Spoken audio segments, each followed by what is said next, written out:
Village computer এডুকেশনে আপনাদেরকে স্বাগত। আজকে আমরা মাইক্রোসফট ওয়ার্ডে এই যে পেজটা দেখতে পাচ্ছেন, এই ধরনের পেজ বা ফ্রন্ট পেজের হেডিংটা কিভাবে তৈরি করব আজকে আমরা শিখব।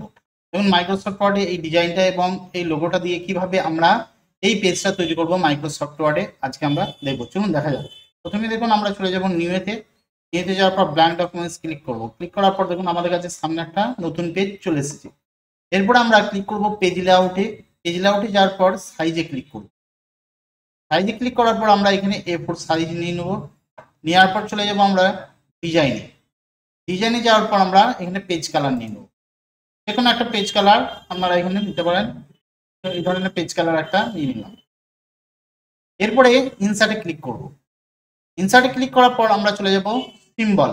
ইনসার্টে ক্লিক করার পর আমরা চলে আসবো এখানে সিম্বল। সিম্বলে ক্লিক করব। সিম্বলে ক্লিক করার পর নিচে একদম অপশন আছে মোর সিম্বল বলে, এই মোর সিম্বল এখানে ক্লিক করার পর এই ডায়লগ বক্সটা আসবে। এখানে দেখুন আমরা যদি একটু নিচে দিকে স্ক্রল করে নামি, এখানে দেখুন এই ডিজাইনটা আছে।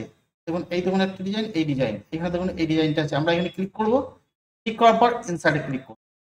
আবার এটাতে ক্লিক করব, এই ইনসার্টে ক্লিক করব। এটা ক্লোজ করে দেবো। ক্লোজ করে দেওয়ার পর আমরা এটাকে সিলেক্ট করে নেব।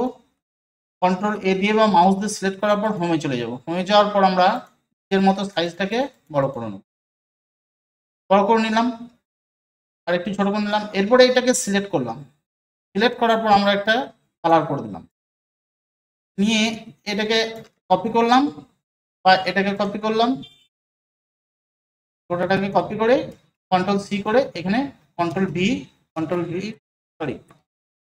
এখানে ক্লিক করে কন্ট্রোল V, আবার কন্ট্রোল V, ক্লিক করে কন্ট্রোল V, এইভাবে পেস্ট করে দিতে হবে। পেস্ট করে দিলেই আমাদের হেডিংটা দেখুন মাথাটা হয়ে গেছে। এরপরে চলে যাবো আমরা ইনসার্টে। ইনসার্টে যাওয়ার পর আমরা শেপে ক্লিক করব। শেপে ক্লিক করার পর শেপে ক্লিক করার পর আমরা এই নিচের দিকে চলে আসবো। নিচে দেখুন এই অপশনটা আমরা ক্লিক করব। ক্লিক করার পর এখান থেকে এটা অ্যাড করে নেব। তো সাইজটা বড় করে নিই, সাইজটা বড় করে নিলাম। এরপরে এখান থেকে আমরা এর কালারটাকে চেঞ্জ করে দিতে পারবো। ধরুন এই কালারটা দিলাম। দেওয়ার পর এখানে শেপ আউটলাইন ক্লিক করব, ব্ল্যাক কালারটা দিয়ে দেবো। যদি আমরা এই আউটলাইনটা মোটা চাই তাহলে আউটলাইনে শেপ আউটলাইনে ক্লিক করব, ওয়াইডে যাব, একটু মোটা করে দেবো। এটার উপর রাইট ক্লিক করতে হবে। মাউসে রাইট ক্লিক করার পর অ্যাড টেক্সট। অ্যাড টেক্সটে ক্লিক করলে দেখুন এখানে চলে আসবে। এবার আমরা এখানে টাইপ করে নেব। আমরা লিখে দিলাম Jamtara high school. Jamtara high school. এবার সিলেক্ট করে নিলাম এটাকে, লেখাটাকে দেওয়ার পর এটাকে সাইজটাকে একটু বড় করে দিলাম।